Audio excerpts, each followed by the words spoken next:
Olá, hoje a gente vai mergulhar num dos crimes mais marcantes da história do Brasil. É um caso lá de 1958 que, sabe, não só abalou a sociedade da época, como os efeitos dele chegaram décadas depois até a nossa mais alta corte, definindo um debate gigantesco sobre memória e privacidade. Pois é, essa é a grande questão, né?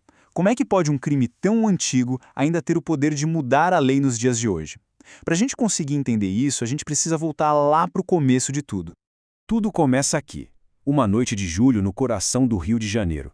A cena é brutal e os fatos iniciais são simplesmente chocantes. É o começo de uma saga muito longa e conturbada por justiça. Então, para a gente sentir o impacto que esse caso teve, a gente tem que voltar para aquela noite. A noite da tragédia em Copacabana. E no centro de tudo isso, a gente tem personagens com vidas e passados que não poderiam ser mais diferentes.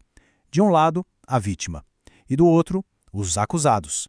Aida Curi era uma moça cheia de sonhos. Filha de imigrantes, órfã de pai desde pequena. Ela estava se dedicando de corpo e alma aos estudos, ao trabalho, sabe? Realmente buscando construir o futuro dela. Ela era o retrato da esperança e da dedicação.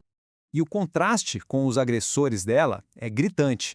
Do outro lado estavam o Ronaldo Castro, de 19 anos, e o Cássio Murilo, de 16. Os dois vinham de famílias ricas, tradicionais, mas já tinham um histórico de indisciplina, de delinquência, e junto com eles estava o porteiro, Antônio Souza, de 26 anos. A dinâmica de poder ali já era muito clara desde o começo.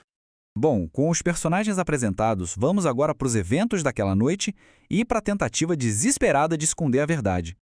O crime foi totalmente premeditado, foi uma armadilha.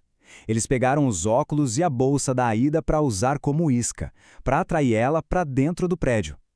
Várias testemunhas disseram que ouviram os gritos de socorro dela, um sinal claro de que ela foi levada à força para o lugar onde tudo aconteceu. 30 minutos. A perícia concluiu que, por meia hora, a Aida lutou bravamente contra os agressores. Ela foi espancada e torturada com a violência extrema, até perder a consciência.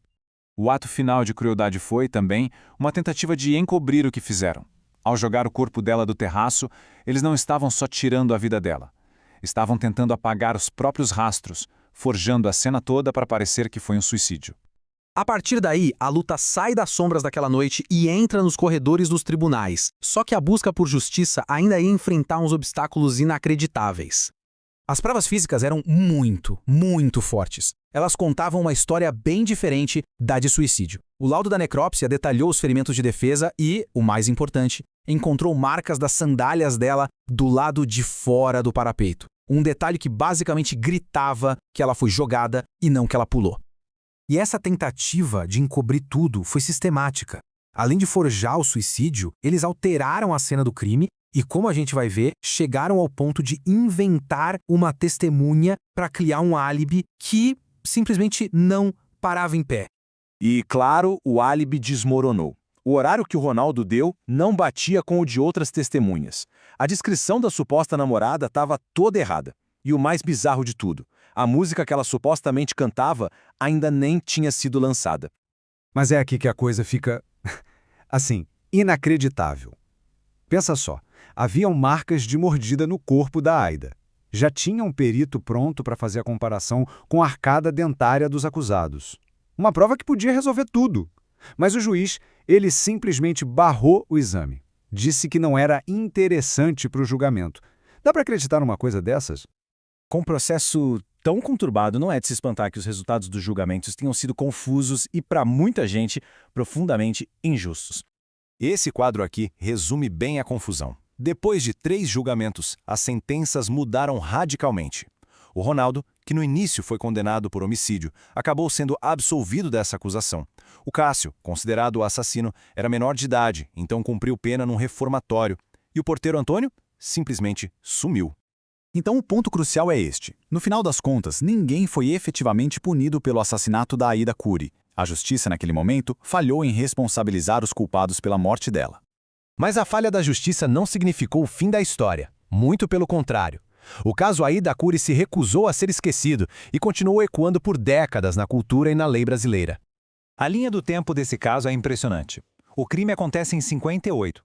Décadas depois, em 2004, um programa de TV famoso reacende o interesse público.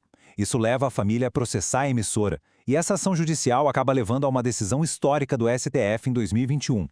O processo da família Cury contra a emissora foi baseado nesse conceito, o direito ao esquecimento.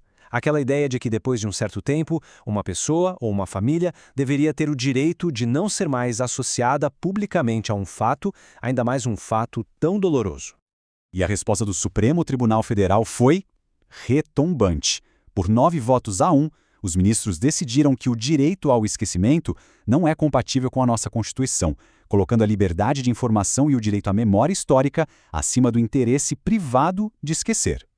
E mesmo antes dessa decisão do STF, a memória da Aida já estava gravada na nossa cultura. Ruas foram batizadas em homenagem a ela e sua história se tornou um símbolo da luta contra a violência e a impunidade. Isso tudo garantiu que ela de fato nunca fosse esquecida. E no fim a gente fica com essa tensão, né? A mesma que marcou o legado todo desse caso. A tragédia da Aida Cury, no fundo, joga na nossa cara essa pergunta super complexa. Onde é que termina o direito da sociedade de lembrar e onde começa o direito de uma família de esquecer? É uma pergunta que, por causa dela, o Brasil ainda hoje tenta responder.